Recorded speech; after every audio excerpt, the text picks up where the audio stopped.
Hey guys, ഇതിപ്പോൾ എന്താ ബിസ്മിയിൽ എന്നല്ലേ? കാര്യമുണ്ട്. നമ്മൾ ഇന്നൊരു ഫ്രിഡ്ജ് എടുക്കാനായിട്ട് വന്നേണ്. അപ്പോൾ ഇപ്പോൾ ഫ്രിഡ്ജ് ഇല്ലേ എന്ന് ചോദിച്ചാൽ ഫ്രിഡ്ജ് ഉണ്ട്. ബട്ട് ഏകദേശം ഒരു 10-12 വർഷം മുമ്പുള്ളൊരു ഫ്രിഡ്ജാണ് കേട്ടോ. അതിനിപ്പോൾ കൂളിങ്ങും ഒന്നും ഇല്ലാത്ത കാരണം കൊണ്ടിട്ട് നമുക്ക് യൂസ് ചെയ്യാൻ ഭയങ്കര ബുദ്ധിമുട്ടാണ്. അപ്പോൾ നമുക്ക് ഉമ്മയ്ക്ക് ഒരു സർപ്രൈസ് കൊടുക്കാമെന്ന് വിചാരിച്ചിട്ട് നമ്മൾ ഫ്രിഡ്ജ് എടുക്കാൻ വന്നേ. അപ്പോൾ നമ്മൾ വലിയ റേറ്റിൻ്റെ ഫ്രിഡ്ജൊന്നും നോക്കുന്നില്ല കേട്ടോ. അപ്പോൾ നോക്കി നോക്കി നമുക്ക് ഈ ഫ്രിഡ്ജ് ഇഷ്ടപ്പെട്ടിട്ടോ. നമ്മൾ EMI ആയിട്ടാണ് ട്ടോ എടുക്കുന്നത്. ഏകദേശം ഒരു 30K ഉള്ള ഫ്രിഡ്ജ് നമുക്ക് 27 ഓഫർ പ്രൈസിലാണ് ട്ടോ കിട്ടിയത്. എൻ്റെ അനിയത്തിക്ക് ജോഡി കിട്ടിയപ്പോൾ അവളുടെ ആഗ്രഹം ഉണ്ടാവും ഉമ്മയ്ക്ക് എന്തെങ്കിലും വാങ്ങിക്കൊടുക്കണമെന്ന്. അപ്പോൾ അവളുടെ ഗിഫ്റ്റാണ് ഇത്.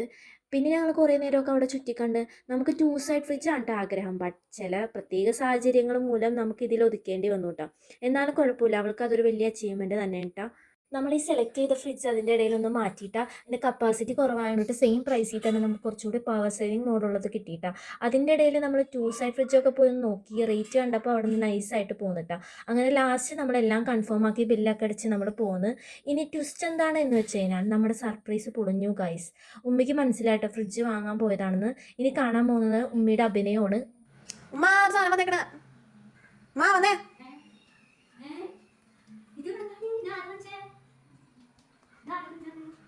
അത് ഉമ്മാക്ക് ഫ്രിഡ്ജ് ഇതിനാ വാങ്ങിച്ചത്.